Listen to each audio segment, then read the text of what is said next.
Her husband tied her to a tree with a vine and planned to abandon her on a deserted island. The wife was stunned. She never thought her husband would be this cruel. As soon as she loosened the vine, her husband was already on board a speedboat, but she wasn't panicked at all. Calmly she gathered the necessary tools. She grabbed her small backpack and headed toward the forest. It turned out that he had messed with the speedboat ahead of time.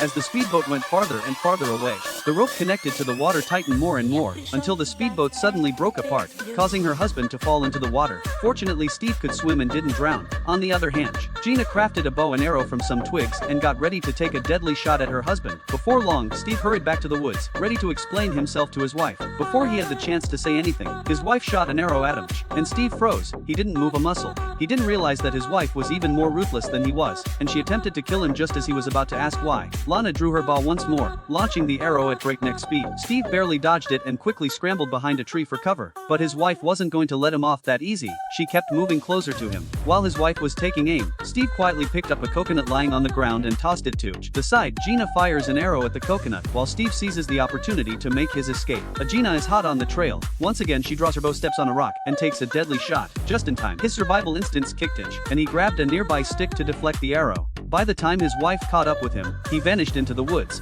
The next day, the man grabbed a stick and sneaked up behind his wife. He was just about to make his move when a bird suddenly screeched. The wife turned around to see what was going on, but fortunately, she didn't notice him. Then the man lifted the stick and hit her, but after he hit her, he instantly felt regret. Seeing his wife collapse to the ground without waking up, the man rushed over to check on her. In a terrifying turn of events, the man suddenly found himself ensnared in a trap set by his wife. His screams pierced the silence from her slumber. Once she looked up and saw her husband looming above her, she figured it all out. She didn't give him a chance to explain. Instead, she grabbed a stick, ready to deliver the punishment he deserved. But just then, she heard hurried footsteps approaching. A thought crossed her mind. She smiled widely. He tossed the stick aside and took off running. The husband was left hanging there, totally confused. But when he looked up, he spotted a group of cannibals heading his way.